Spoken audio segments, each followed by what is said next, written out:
That's my name.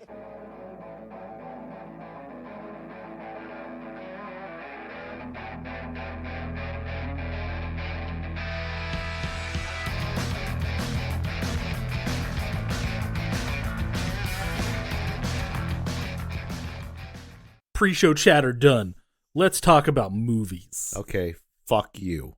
I was going to start, and then I felt like a gas bubble coming up. Ugh. Oh, you could have let me believe that it was that I had shut your mouth with that fuck you. No, I am a little disappointed, but we'll talk about it. Good, I'm glad you're disappointed, because I'm disappointed in the fact that 90 minutes of my life are gone that I'll never get back. This is Sharks Across Hollywood. This is the first episode of the new year. The Rev is pissed. I'm a little miffed. We're talking about Three Ninjas. Fuck him. Fuck his opinions. They're wrong. I'm right. Episode over. No, counterpoint. Fuck you. Fuck your opinions. You're wrong. I'm right. Actually, this might be the perfect podcast to open 2025 with, now that I'm thinking about it. We're arguing about... Now that we're taking hardline stands on opposite sides.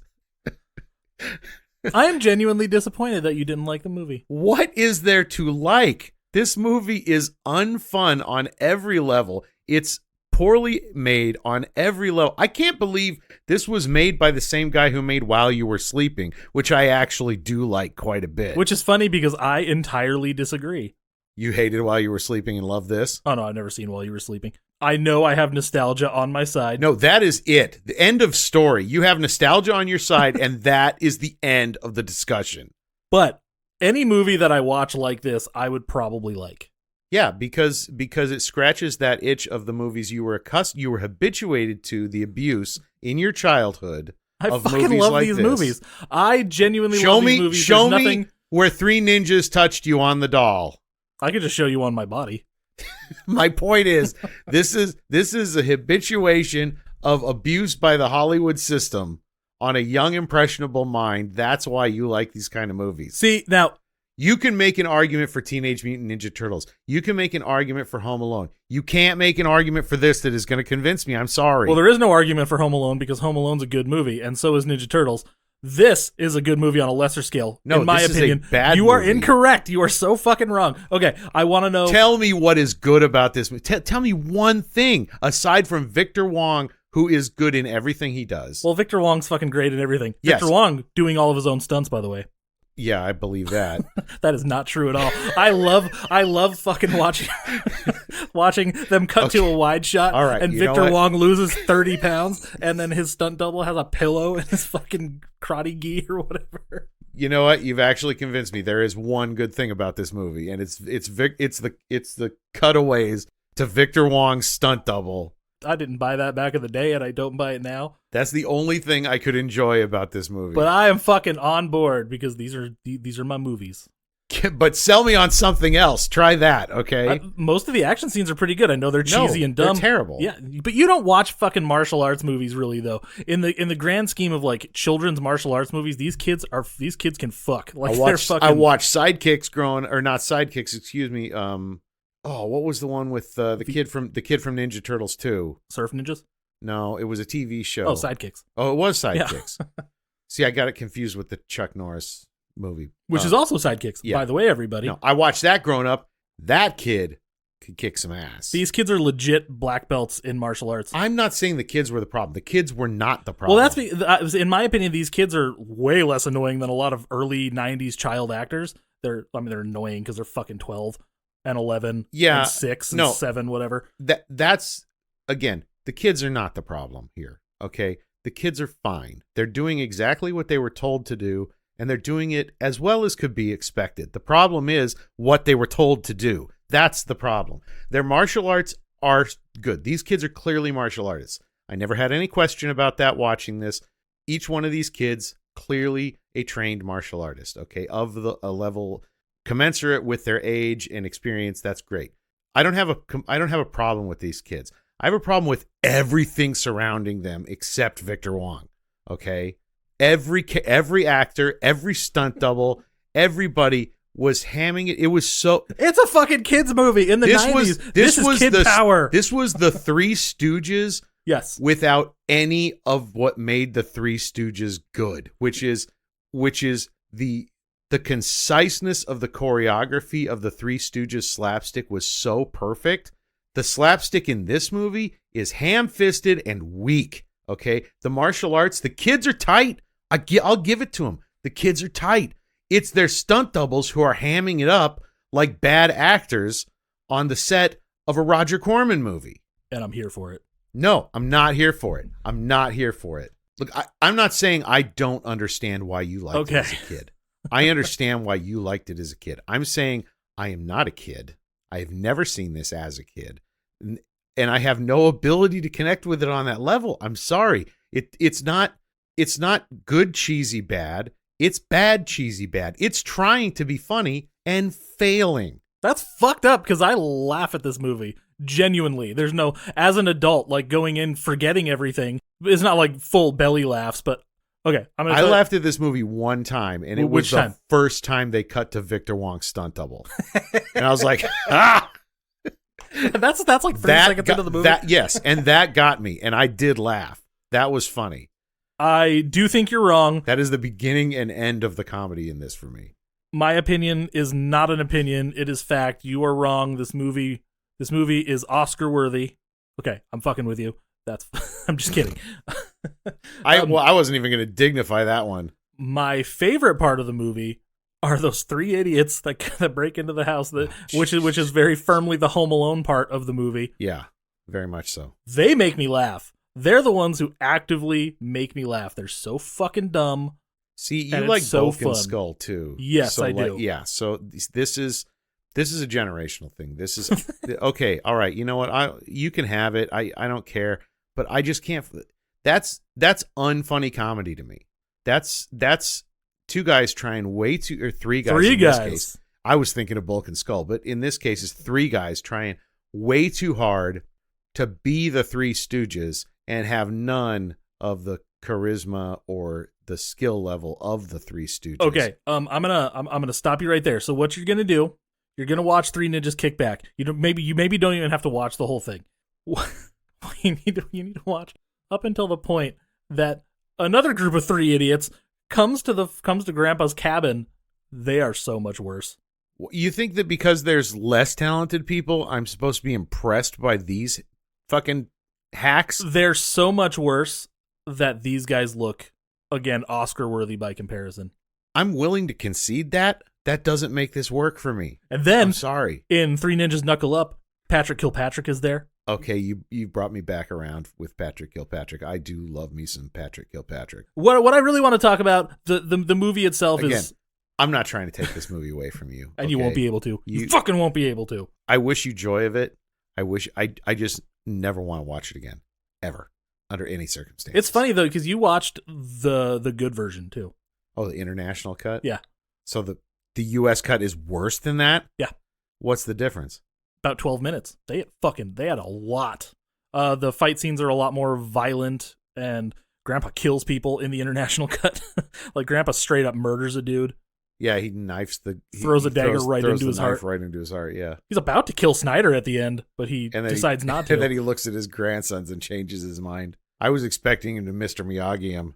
So that's actually one thing that I really want to talk about, because there are two cuts to this movie. The American cut is 12 minutes shorter. The dialogue is like quicker a little bit. I'm going to set myself up here. I can't remember where I watched it the first time. I swear to God, I stumbled upon Three Ninjas, the international cut, on like Stars or something, but I can't find any proof that actually happened. No surprise there. And then it was definitely on Hulu at one point. Okay, all right. So I don't remember where I watched it first, but I remember what I felt. You know how I feel about like cadence and rhythm about stuff, and it really resonates with me that like jokes have to be told at a certain rhythm, like the rhythm that I remember. Otherwise, it fucking weirds me out. Yeah, that makes sense. I can understand that completely. So I definitely hadn't watched it in a few years, and it starts with their little narration, and they're like, we've been training with our grandpa and all that stuff, and it's a lot longer in the international cut, the way they're talking, and I'm like, wait a minute. So they're going and they keep talking, and I'm like, okay, so what are all these extra words? Am I just not remembering? Like, I'm like, okay, I'll chalk that up. Maybe I just forgot. So did they chop up that opening monologue? And they just made it quick. They're like, Well, as we always do, we spent the summer at our grandpa's cabin fucking doing martial arts. We've been training martial arts since we were you're still really little, shut up. And every morning he wakes us up with a test and we're always ready for it and all that shit, and then it's over. But they go back and forth for like a couple more minutes. I'm like, okay, cool, I'll go with it. And then there's a couple extra shots in the training montage, and I'm like, okay, again, I just don't remember this movie as well as I think I do, right? Okay. That's fine. You didn't know you were watching an alternate cut? No, it didn't say international cut. It didn't say anything about it. Okay. I'm just watching it, and then every once in a while, like an extra line gets shoved in, and I'm like, what the fuck is going on? But I assume you watched it a lot when you were little. Yes, I did. Okay. But then you get to the point in the movie where I assure you, everyone, it is not the Mandela effect, but it will break your fucking brain if you don't have like a grasp on it like I do. It's not the Mandela effect. The Mandela effect is not real. You are, in fact, watching a different cut of the movie than what you remember when you were a child. The basketball game. One of the dumbest fucking scenes in the history of movies. You're not wrong there. Oof. And underwhelming. Oh, my God. I expected so much more out of that scene. Okay. Well, here, you might appreciate this then. So they're going to school. It's their first day of school because they spent all summer with their grandpa, and right. Emily, who is Rocky's little kind of girlfriend, Rocky loves Emily. That's in the movie. Oh, yes. So it's there a lot, and that's iconic, and everybody fucking goes nuts for that shit. It's weird. And they lose her because they're ninjas, man, and this is a kid power movie, so they got to do cool jumps on their bikes, and it's really awesome. I know it's dumb. Yes. No. I know it's dumb, and I know it's dumb. I get the appeal. Okay, I was a kid, too. I grew up on the Goonies and fucking Explorers and shit like that. I get it. I get it. On their way to school, they get separated from Emily, and then they run into the dopiest fucking looking bullies. They're the most early 90s bullies. Yes, wow. These guys make the bullies from Brink look edgy. At least the bullies from Brink were good at something. I'm not I'm not sure what these guys are. That's true. Like, they're okay at basketball for preteens, I guess. They can score 1 point over the course of a game. They had a very particular look that made them 90s bullies looking. Yeah, and they look. This movie is 90s incarnate. Oh, very much so. Yeah, very much so. Which is probably what I don't like about it. There is almost nothing more 90s than this fucking movie. The soundtrack, every sound, every word that comes out of their mouth, them calling each other stupid and telling each other to shut up constantly, singing that horrible song when Grandpa's taking them home. Okay, we sang that one in the 80s. Oh yeah, I know. I was there too. I sang it when I was a kid, on the fact that they got that into a children's movie in the night that's 90s. How did that part not get fucking cut out of the American one? Because they were trying to avoid a PG-13 rating, which is why all the violent shit that's cut so out. But that is so of its time. That's so pre-Columbine, If you guys don't know what we're talking about, on top of Old Smoky, all covered with blood, I shot my poor teacher with a .44 stud. Yikes. Yep. Give it 8 years. I sang that one in grade school too. I get it. But okay, back to this. But 8 years later, that one. Yeah, that hits a little different now. Loses its risibility. So back to the basketball game. So Emily loses her bike to these fucking dumb bullies, and they go to school. Everything's like whatever. They're all playing. Obviously, Tum Tum is not there because Tum Tum is like 6-7 years old. But the two older brothers are in the same grade or some shit. They were both. Yeah, they're probably Irish twins. I think in real life they are a year apart. So they're roughly they have like recess at the same time. Colt's playing basketball. The bullies come up and fuck with them, and eventually it leads to them. Like, Colt wants to fight. Colt is the Raphael, the Tommy of the group, if you will. The rebel who's always like, oh, I got it. Yeah. Oh, you picked up on that. Did you? I did. Yes. And then Rocky, of course, is the Leonardo type. And Tum Tum is the Michelangelo for sure. Oh yeah. So they're gonna play a basketball game. Okay, so instead of fighting, they're going to play this basketball game in order to get Emily's bike back. Ostensibly. And Emily's like, why are you always gonna show off? And he's like, I'm not showing off. I'm playing basketball. And I thought these kids were the coolest fucking kids in the world. Of course you did. I was a very white bread child. Okay, I'm from fucking Great Falls, Montana. This is peak cool right here. So much so, I'm not judging. In the second movie, which is actually Three Ninjas Knuckle Up, I'll talk about that in a minute too. They put their hats on backwards and then they put their hair through the thing. And I used to do that because of them. This basketball game, because this is the most important part between the two cuts. So okay, the first thing Rocky does is, okay, cool, 10 points to a game. We'll spot you 9. What? Okay, no, don't do that. I don't care if you're a ninja. Don't be a dumbass. So they're playing this fucking... This is where little what's-her-name is proven right. Oh, Emily? Yeah. Oh, yeah. She's absolutely right. Rocky's showing off. He's definitely showing off, but hold on. So we play the basketball game. I'm going to talk about the international cut first because that's where you... Right. I've seen the international. They're playing it. The game, it's a little longer. There's a few more pushes and shit, and Colt wants to fight. Colt ends up with a bloody nose. Yeah. In the international cut. And they get there, they're 9 points, and then suddenly the bad guys, the bullies, fucking score a goddamn basket. The 2 ninjas, I guess in this case, win. They lose the game. They lose their bikes, and Emily's bike. Now nobody has a bike except for Tum Tum. Which is gonna be a dick about it, let's be honest. Well, it's their fucking fault. Oh, I'm on Tum Tum's side, don't get me wrong. The first time I saw that, I shit my pants because that is not how the American cut goes. Really? They win in the American cut. What? Handily. They win. They God. They essentially shot 2 different versions of a couple scenes in this movie. Wow. Yeah. They win and they get Emily's bike back, and we don't get that final scene right before the credits. So there's no final confrontation with the bullies at all? No. That is the basketball game, and that's it. Wow. Okay. Yeah. Wow. All right. Well, that I can see them doing that to trim a couple of minutes off of it. That fucking wrecked me because I was so confused. At that point, I'm like, do I remember this movie at all? Am I crazy? Like, what happened? I thought I was losing my mind. Because I always remembered them winning the game, and it freaked me out so much. Can you imagine that though? Like, that'd fuck me up too. If I had no idea I was watching a different cut of the movie. Oh, yeah, that would blow my mind. But you're already unsettled because shit just feels different. Yeah.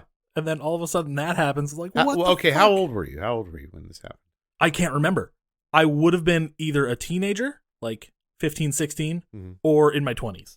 Because I can't remember if I watched it on Stars first in Great Falls when we had digital cable. Okay, in your teens would make sense, because in your teens you probably still don't really know about alternate cuts. In your 20s, I'm less forgiving here. I'm less sympathetic to your cause. I just never heard about it. It was because there's barely any information on the internet about this fucking movie. Well, but at that point, I would once we got to that point, I'd go, this has to be a different cut of the movie or something like that. Like, or I'm crazy. Like in my 20s, I would have assumed different cut. In my teens, I would have been like, am I losing my goddamn mind? But see, that's the thing. I can't remember when I saw this for the first time. I have to assume it was in your teens then. I think it was. And then by the time I got to my 20s and watched it again on Hulu, I'm like, I didn't imagine it. That's how I'm thinking that it would went. make more sense. Like, I didn't make that shit up. I didn't like have a fever dream. Because by that point you had probably also like gotten a DVD or something, or like seen it again on VHS, seen the version you were accustomed to. Maybe. Oh my God. Oh Jesus. That's just a way to ruin people's brains. Like, don't do that. Label it. Seriously. Tell me what I am watching. That's like if I go to watch Blade Runner and it turns out it's the original theatrical cut, which hasn't been oh my God like out for forever, and I just sit there and go, what is happening? Like, why isn't that thing over there? Why does that look weird? Why is there this shitty narration? Also, people like to talk about the diarrhea cup. Oh yeah, okay, I could see how that one could hit the popular zeitgeist. Those guys are so funny. They make me laugh. No, those guys are not. You are so incredibly wrong. Now we're back to arguing again. That's one of my favorite parts in the movie. Literally, the funniest thing those guys did was when the guy is like, not the stomach, yeah. And he kicks him in the face. He's like, thank you. When we first meet these guys, that scene is different too. When we first meet the guys, so Snyder wants to kidnap the kids because he went to Grandpa's place. The kids kicked the shit out of him. Also, Snyder has fucking useless goddamn henchmen. He even says so. Snyder's the villain who at one point in the movie says, I love being the bad guy. Beautiful. You know how I feel about a mustache twirly villain who just knows they're the bad guy and is just having so much fun with it. It's a little less fun now. I can appreciate that. If this guy was on the level of a Patrick Kilpatrick, I could have really enjoyed it. But this guy is a pale imitation of Patrick Kilpatrick. Those people, those villains are a little less fun now, considering they're like real people. But No, because the real guys all think they're the saviors. Well, that's true. The real guys are the guys out there like, I'm the defender of free speech and we need to take America back. Those are the fucking villains. No, Oh my a God. guy who's like, I love being a bad guy. That is, I guess we're not quite there yet, huh? it's not subtle. It's not good writing, but I get the appeal. I love it. I get love the it so appeal. much. You, Especially like, in a you kid give- movie. You like- have to... And you brought up Patrick Kilpatrick, so I'm gonna bring him up probably multiple Good, times 'cause he rules. again. But him in fucking Showdown, get the fuck out of here. He's so fucking beautiful in that movie. The way he fucking devours the scenery every moment he's on screen. He's so evil. Oh, I love it. Snyder's not quite playing on that No, level. he's but, not playing on that level. But he's... But I get there. the Yeah. appeal. I get the appeal. He's not hitting it, and the rest of the movie is kind of dragging me down. But if you were to say, well, if you took the kind of shittiness of everything else out of it, and we just talked about him, could you see him in like a Billy Blanks movie? Yes, Yes. I And could he's having a absolutely good see fucking time, at least. that. Yeah, Like, and everybody's having fun in this movie, which makes me have fun. that's fair. That's fair. This does look like it was probably a very fun movie to make. So we meet these guys because Snyder's trying to get Grandpa to fucking teach him stuff. Teach his men because they're helpless. He calls his Right. ninjas helpless, and they all wear goggles, probably to disguise the fact that they're all white. I don't know. Safe bet. Yeah. Those fucking suits are the dumbest fucking ninja suits I've ever seen. No, you know what I bet it was now that you've mentioned it? The goggles. The goggles. I bet that was them trying to evoke the Foot Clan from Oh yeah. the Ninja Turtles TV show. Oh maybe. Because the Ninja Turtles, the TV Foot Clan, they had like bubble eyes because they're all robots. Well, they had you know. little bubble eyes in the movie too. They kind of popped out a little bit. Did they? Yeah. Okay. All right. I haven't watched that enough since then. But I watched the shit out of the TV show. I remember that. And They're helpless. So Grandpa and him used to be partners and shit. It's a long convoluted story that doesn't really get explained very well. it's kind of a shame because the thing is that they are onto something there in that the best villains are former friends of the heroes. Like that's what makes the best villains. So I get like there was potential there. And I guess that kind of makes it a little more disappointing just because For you. there was the possibility of doing something interesting there. And again, Victor Wong doing all of his own stunts in that first scene. The FBI is essentially going to be able to track them. I don't know how they don't know where fucking Snyder is staying after that first scene where they just fucking miss him. But whatever. I digress. Never mind. It's a kid movie. That's this kind of stuff you have to be like, it's fine. Yeah. I'm willing to write that off. Yeah. Because that's just the way those movies work. Yeah. But they need to bring It's in... not anomalous in the pantheon of kid movies. Especially martial arts movies in general. There's always Yeah. some dumb plot hole to get people to a point where they're punching each other. Yep. So they need to bring in some outside guys, and we meet Snyder's like little assistant. His name I can't remember off the top of my head. We meet his nephew and his two buddies. Yeah, you call him Worm Tongue because he's such a Close wormy enough. little fucker. So we meet Fester, You forgot the henchman's name, Yeah. the nephew's names too. and they're important. I want to talk about them. They are very key to this story. The thing is, if these guys had been played with a little more panache, if we'd had better comedic actors, better slapstick performers, I feel like they actually could have been pretty good. Because Well, only one of them is an actual actor too. is that? Yeah. That's probably part of it then. Yeah. So we meet Fester. I know the blue-eyed guy who looks like Yes. he's Jeff Fahey's brother is he's an actual he's actor, he's in Jag and shit. Yeah. And he's Fester. That's Patrick Laborteau. I don't know how to pronounce his name. It's very French. There was something he was in. I can't remember what it was, but I think it's something we've done before. He's in Heathers and Summer School. Oh, that's right. Yeah, we haven't done either of those, but I do love both those movies. He's definitely in movies that we should do. Like Heathers in Summer School. Yeah, Arctic I agree. Armageddon and World Invasion Alien Attack, and he's Attack of the Meth Gator. Oh my God, he's in Meth Gator? He's in the last Sharknado. Well, it sounds like he's an Asylum guy then. It sounds like he's part of their regular cast. They're pulling in for a lot of shit because they did Meth Gator. And all those other ones sound absolutely like Asylum movies. Well, anyways, yeah. So- This guy's not irredeemable because I love Heathers. I love Summer School. and Fester. Do you just not like the surfer lingo and shit either? No, you know what? Actually, I think the surfer lingo was comedically effective. I think the idea of having, because what makes it funny is that the uncle says, well, I don't know if they're actually trained in our ways. Have they studied the Eastern philosophy like our other men? Yeah, I don't know if they've studied that, but they do But they read do a a lot of reading. And then he cuts. Oh, God. It cuts to them looking at what appears to be like a Playboy type of thing initially, and then it turns out is a surfboard fold out. And they're just ogling this surfboard, talking about how they'd like to ride it. But the funny thing is, their dialogue in that scene anyway, and it's not consistent throughout, unfortunately. Oh, no. Their dialogue in that scene is extremely literate, but all delivered in a surfer dude accent. Yeah, I can't remember the exact line. I'd like to get like something lost on some misbegotten beach with this babe. Yeah. They're talking about the surfboard. But they're Fester, Marcus, and Hammer. If they had been written more consistently, they probably would have been very funny. Because that initial introduction, I liked the fact that they're throwing all these big words around that make them sound smart, and then they're doing it all in a surfer dude accent. And then, of course, the turn that scene takes is actually pretty funny. I will give you that. I mean, it's not laugh out loud, but it was amusing. It was an amusing turn where it turns out they're actually robbing the store. Yeah, so they're reading this magazine, and then the guy behind the counter is like, "Hey, you guys, get the fuck out of here, or either you buy or you go. This isn't a library." He's like, "Oh, I'm sorry, my apologies, my good man."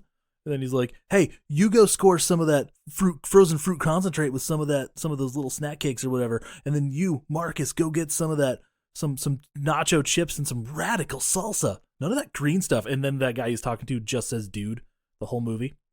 That's that's all of his dialogue. Except for one time he says "hey." Yeah. Not the sharpest knife in the drawer, that one. But DJ Harder plays Hammer. But I'm guessing he's not he's a non-actor. So yeah, he's let's keep it minimal. He's been in a couple things. Probably, let's see, does he? Oh, yeah, Is he primarily a stuntman then, I assume? No, he's just he did some TV, just not much of an actor. Oh, really? Yeah. Diagnosis Murder in 1998 was his last thing. Huh. But DJ Harder, who plays Hammer, is like a camera guy. He's been doing that for fucking ever. Really? He's the not in the stomach guy. He's that guy. Yeah, he's worked on camera operator on Shrinking most recently. I don't know what that is. That's the Apple Plus show with Harrison Ford and I'm totally out of the loop on Apple TV. Me too. We only had it. We got it for free, so we watched Shrinking. Great show. Eat a dick, Pam. If you ever see that little meme. Big Little Lies. He was the camera operator, camera operator. But yeah, he's been doing crew shit for fucking ever, and he was the camera operator and stuff on this. Oh, okay. Because it was a low budget movie, $2.5 million. So, sure. So a lot of the stuff that doesn't work quite kind of makes sense with a lower budget. You got to remember, we're working on a budget here. You know who else was working on a budget? Shaw Brothers. Yeah, but everybody lived with them, so that doesn't fucking count. So in this scene, it gets a little more violent in the international cut. He's like, and you, my good man, open up the cash register. And it's really funny because, he's doing this all with this stupid surfer accent. He's like, that's right, man. Us three boneheads are sticking you up. And then Marcus has his gun in his mouth and he's opening the chips and he's like, dude. And then he gets a page. And then he gets a page right after he shoots the bottles from behind this poor fucking clerk guy, which doesn't happen in the he doesn't actually cut. shoot in the American cut. Okay. Nope, and I'm like, I was watching the international cut going like, how are they gonna, do they use that shot? No, they just reuse another shot of him in front of the not broken bottles. Oh my God, you should watch Three Ninjas Knuckle Up. Patrick Kilpatrick is in it, and Michael Myers from Halloween 5 is in it. Really? Yeah. And this chick named Crystal Lightning, who grew up to be this, just a fucking smoke show of a chick. Oh my God. And she's acting and winning awards and stuff still. And it's got a bunch of other people you will recognize, because it's one of those movies. And it has, like, the final scene with the kids going through the boat in this movie is kind of cool, kind of weird, kind of dumb, kind of bonkers. The big climactic fight scene in Three Ninjas Knuckle Up is fucking nuts. They're trying to get to this hearing because it's a computer disc, early 90s computer disc kid movie. Oh, yeah. Yep. They're trying to get this computer Story disc. checks out.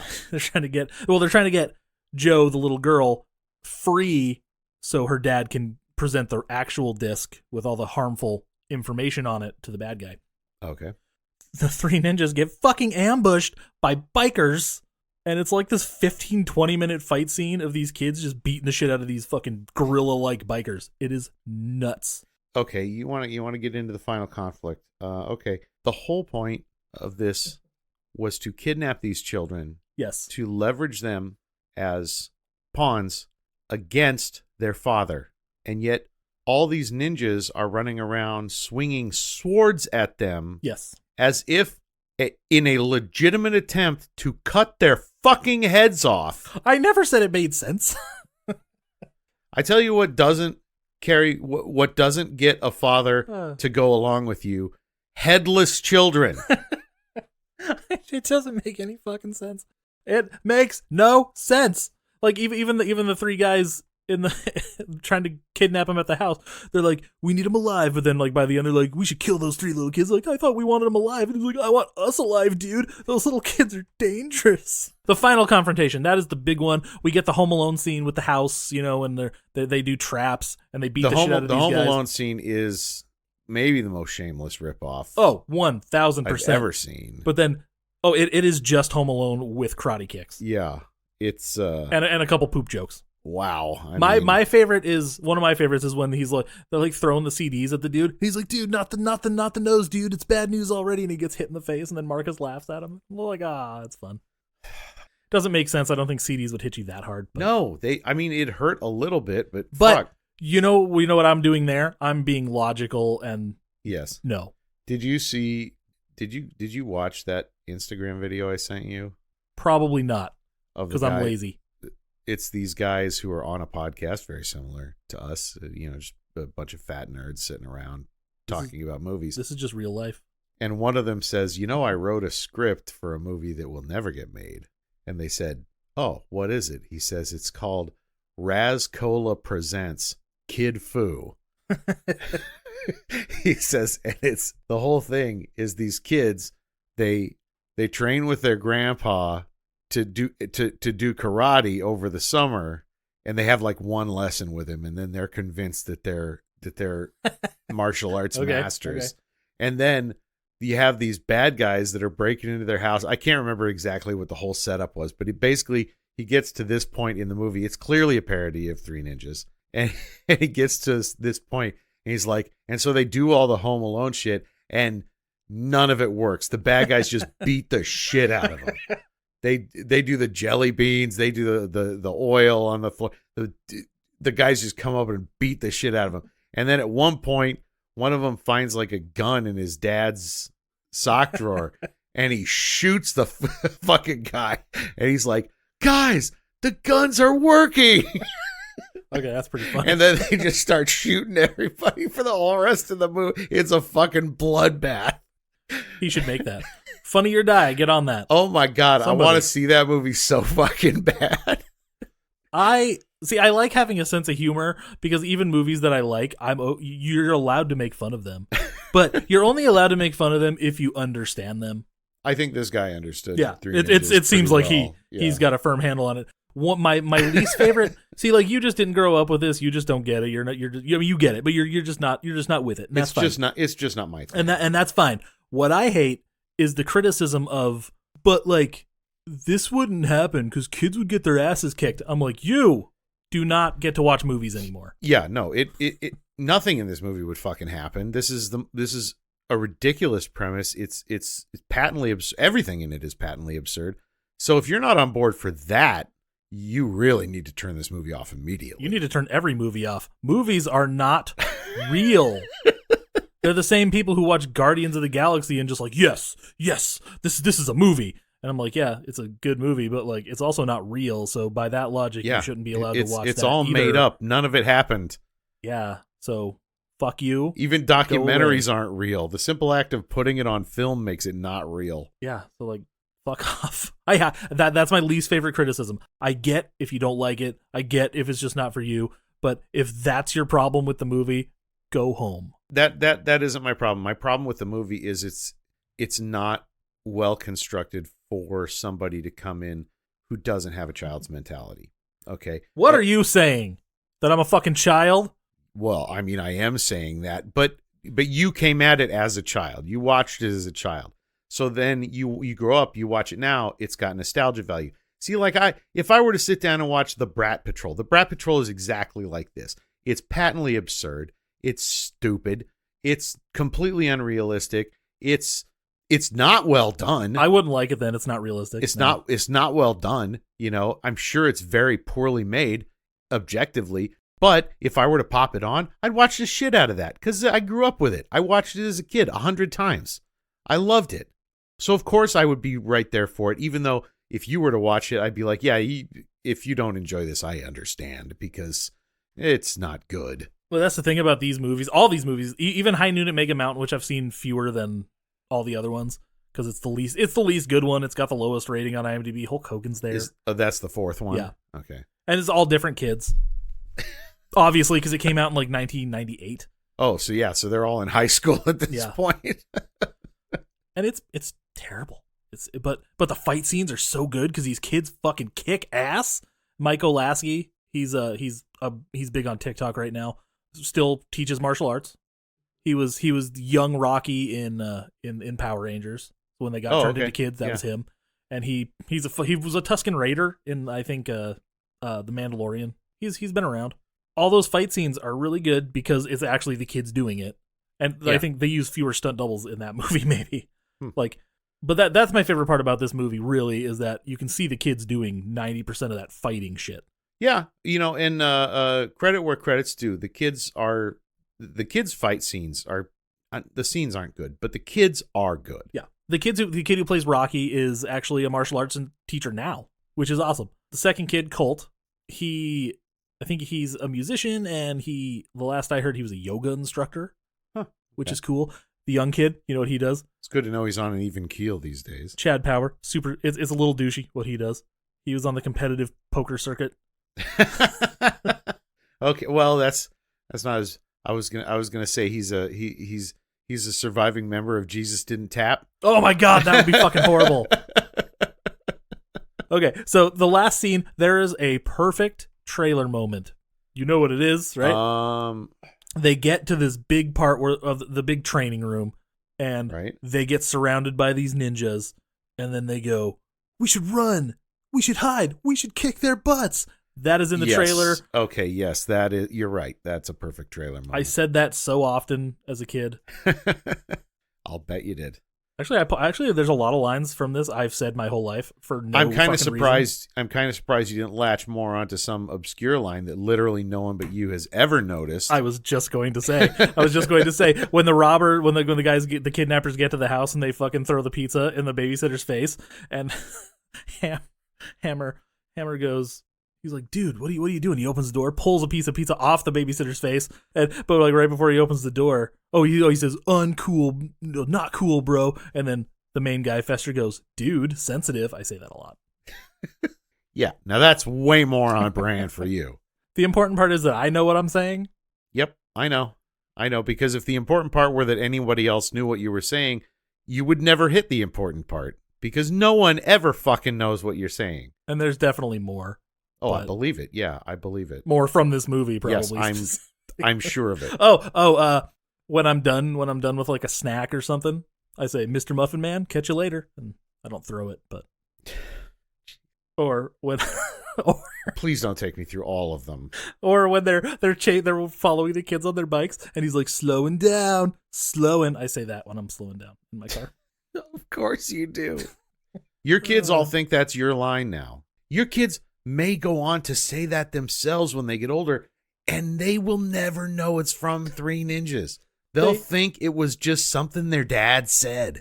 They are so annoyed every time I'm like, "You guys want to watch like a karate movie or something?" They're like, "Is that all you fucking want?" I'm like, "Yes." Yes. That is what made up a bulk of 90s kids movies and shows. Yeah, that's true.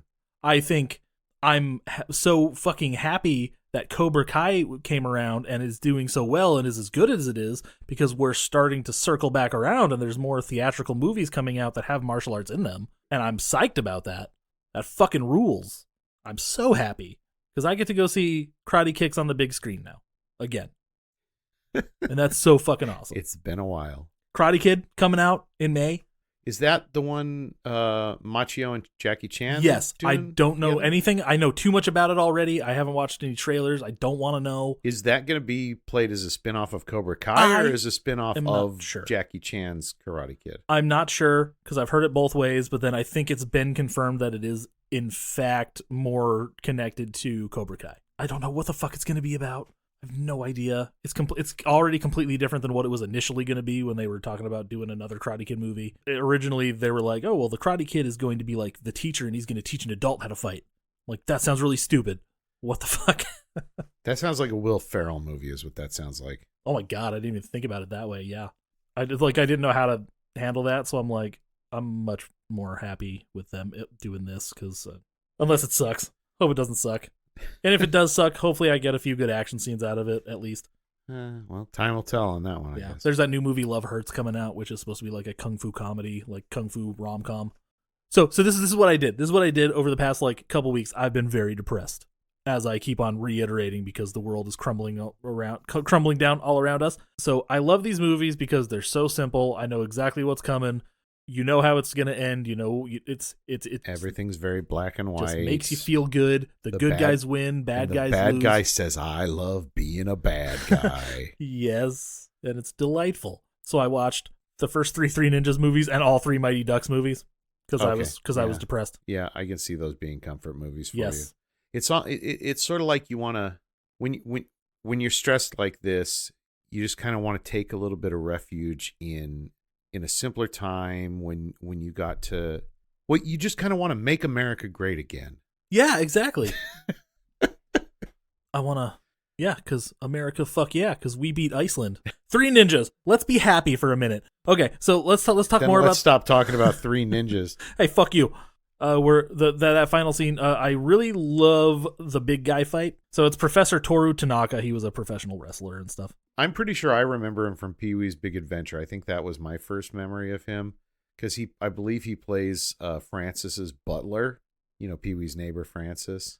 Yes, I do. I was just reading his biography. Am I misremembering him? Am I confusing him with somebody else? No, he's the butler. From Okay, he Pee-wee's is the Big butler Adventure. from Pee-wee's Yes. Big Adventure. Well, I was just looking. I'm 90% sure that was my first experience with this dude. Tanaka first appeared playing a Japanese sumo wrestler on the TV series Little House on the Prairie. Never really watched Little House. That was not my show. However, his first film role pitched him as an insidious villain in the Chop Socky, An Eye for an Eye, in which he faces down Chuck Norris before being kicked through a large table. Fuck yeah. Sounds awesome. That does sound awesome. He was in The Perfect Weapon, which I just watched recently. Is that wait, who's in Perfect Weapon? Jeff Speakman. Jeff Speedman, that was it. Or no, Speakman. Speakman. I get him and Scott Speedman confused. A couple people talk some shit about that movie, but I watched it. I fucking loved it. It was so good. I know the cover in my head, like where he's like standing like profile to the, you know, and kind of like facing, but his body's in profile. Yeah, that movie fucking ruled. It was great. It made me very happy. I can't remember if I've actually seen it or not. Either way, the kids have to fight him. And this is where my suspension of disbelief like tried to fucking kick me in the balls. Cuz I'm like, okay, so these other guys, they're just henchmen. They're designed for and it seems like less intimate. Intimate is a weird word to use when I'm talking about this, where the kids They're are just disposable bad guys. Yeah. They're foot soldiers. But then this guy comes from behind the fucking curtain and it's all scary. I'm like, what is he going to do? Hug him to death? Like, I don't know what the fuck. Well, he's indestructible. Yeah, You know. I know. I don't know why that guy seemed weird for them to fight to me. It's strange. My autistic brain just like took over, and I just couldn't figure it out. I think it makes more sense because he's twice the size of any of those guys, so Yeah. that it makes sense that their hits and stuff wouldn't connect. So they would have to suddenly get precise. No, and it's be not. hitting It's not exactly that. the It's not that. spots I don't Grandpa know. had taught I them. don't know what bothered me about it, but it's in my brain made it weird, and I don't know why.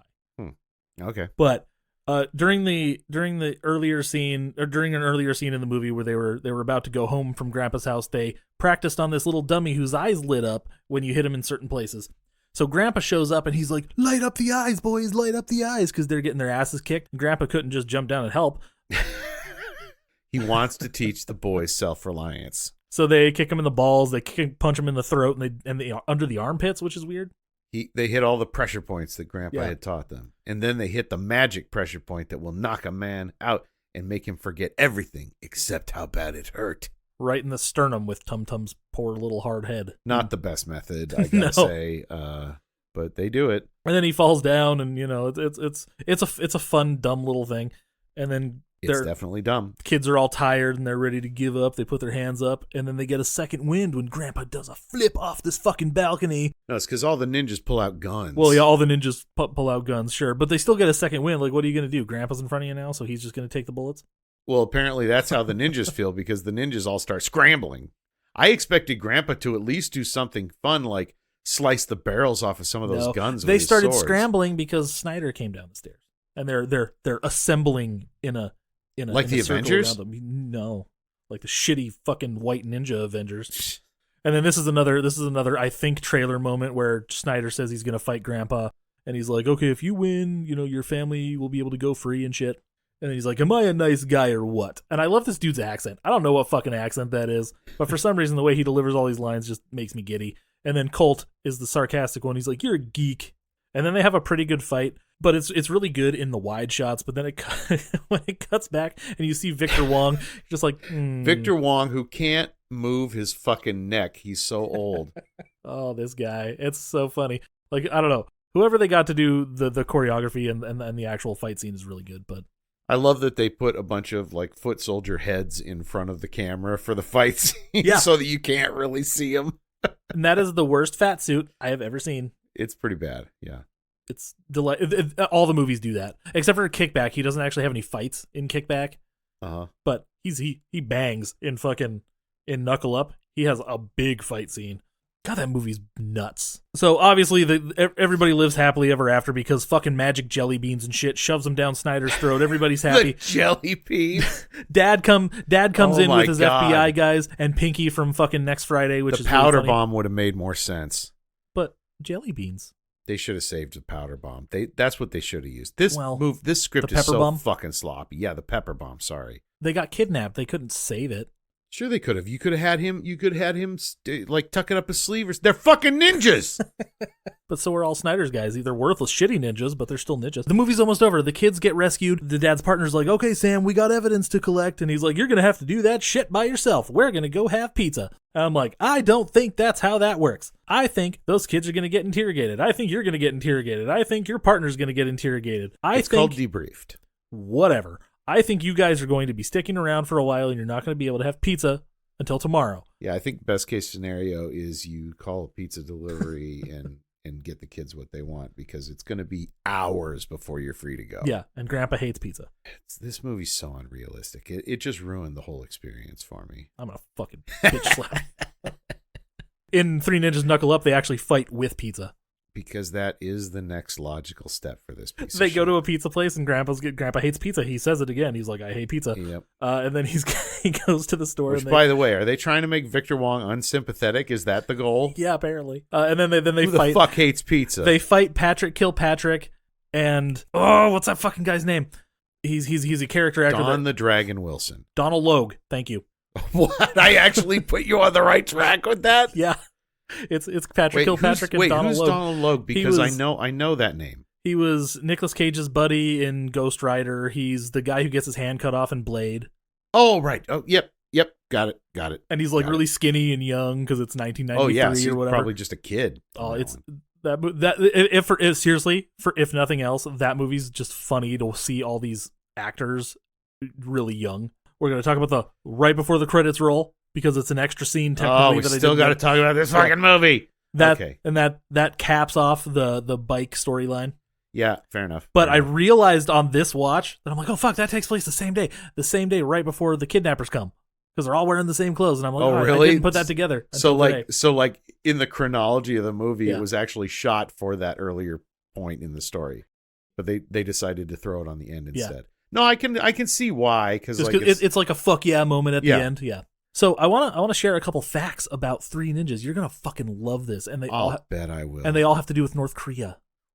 Wait, what?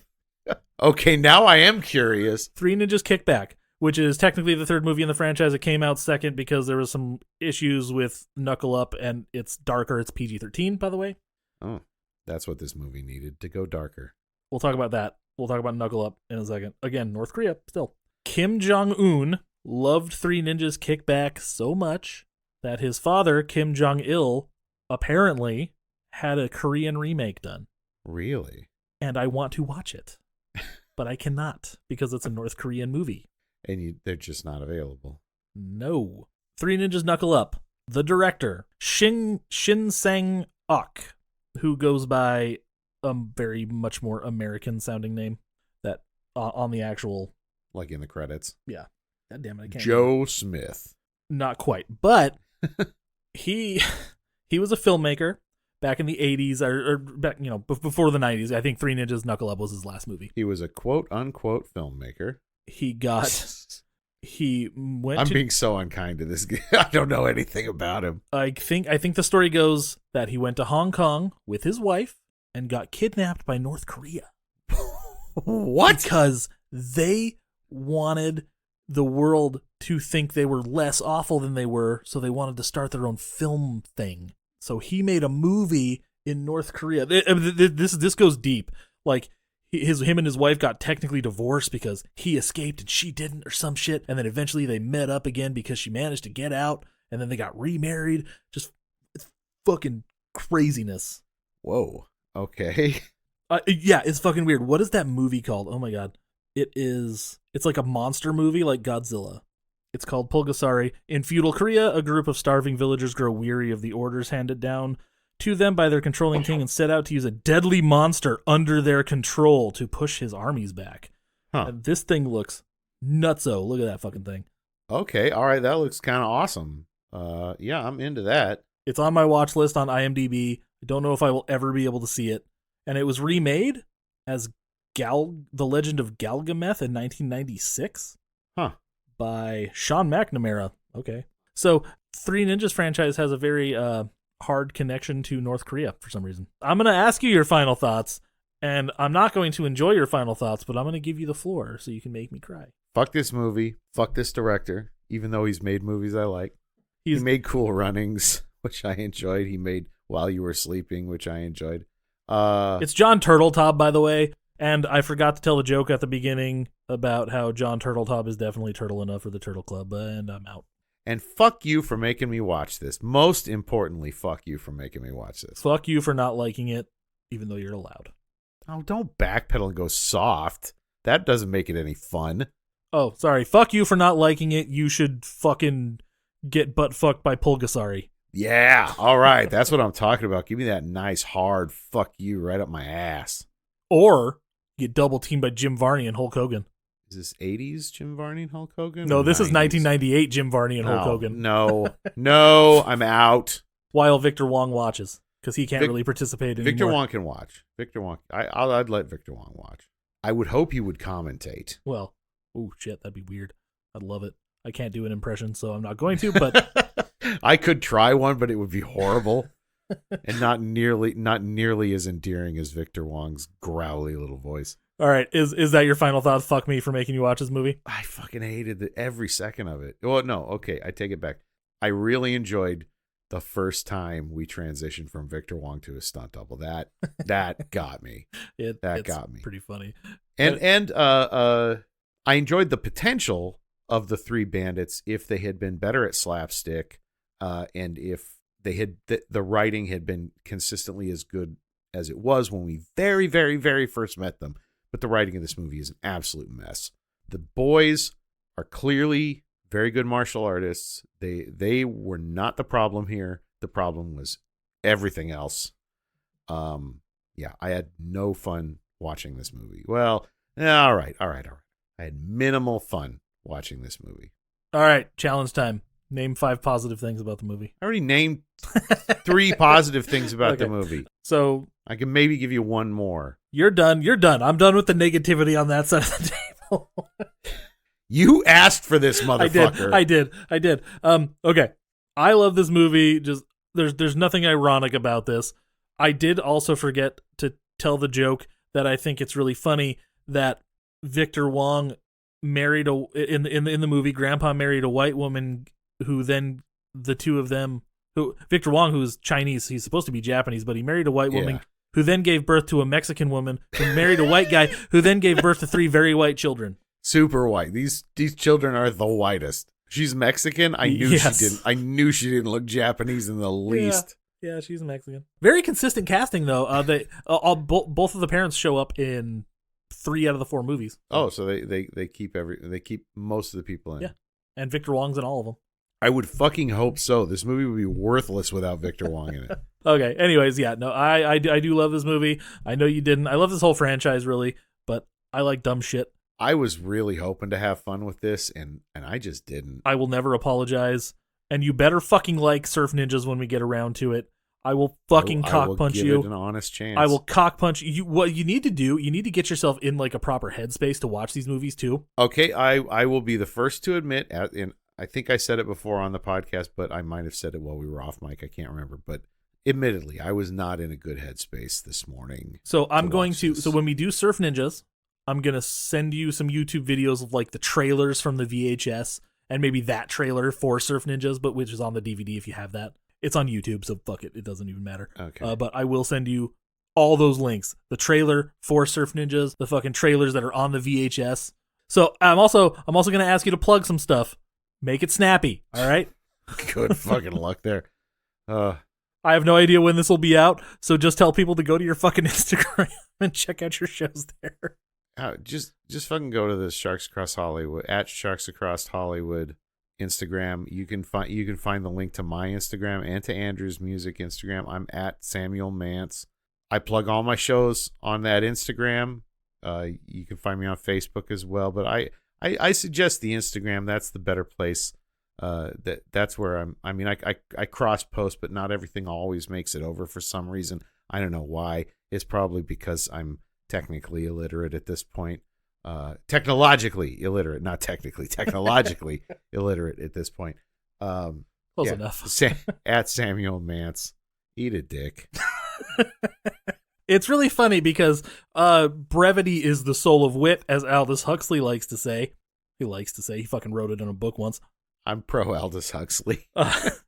And this guy's a comedian, but he cannot fucking promote himself to save his goddamn life. If they're like, get it done in 10 seconds, he's like, 20 seconds, you get a fucking hole in the head because, gun to your head, 10 seconds promo. There you go. I'm too punk rock for self-promotion. I'm not. I want your fucking money. Patreon.com/SharksCrossHollywood. Give us your money. We have some stuff on there, but you're just if you're just fucking lame and uncool, you don't want to give us your money. But if you are cool and you like to fuck, then yes, give people us who money. like to fuck give us money. Yeah, and we don't fuck you, but we'll make you feel like you got fucked in the ear after you listen to those episodes. No, I'm joking. There are some very good episodes. Some episodes I am very proud of on that Patreon. Some people like to get fucked. Maybe that's a good thing. Those episodes fuck. How about that? They do, yes. They fuck. So we're gonna get the fuck out of here again. At the Shark Pod on everything except for X, because I deleted that shit because fuck that noise. Right, at the Shark Pod. Fuck, it's not Sharks Cross. At Sharks Cross. No, it's at the Shark Pod. At the Shark Pod. At the Shark Pod. If you say it 3 times, you'll remember it. Yeah, we'll be back in a week, in 2 weeks, whenever the fuck I feel like dropping the next episode, because I have no schedule anymore and life is meaningless. So, it's not. I'm trying to be positive. I got to be positive. Life is so meaningful, even though we're probably not going to be allowed to podcast in the next 6 months. So we'll see what happens. I'm not worried about that. We're cis white men. I think we're probably fine for a while. That's probably true. We are also in Washington, so we're gonna be doing okay for a little while. But they might ban us in Florida. Good, fuck Idaho. Florida. I don't. Sorry, Floridians, if you're listening. You just get out of it. Get out of Florida if you want an actual life. Anyways, sorry. Or take it back. Or take it back. Yes. We're gonna get the fuck out of here. We'll be back in a couple weeks. Again, 1 week, couple weeks. Who the fuck knows at this point? But we will be back. But until then, stay jawsome.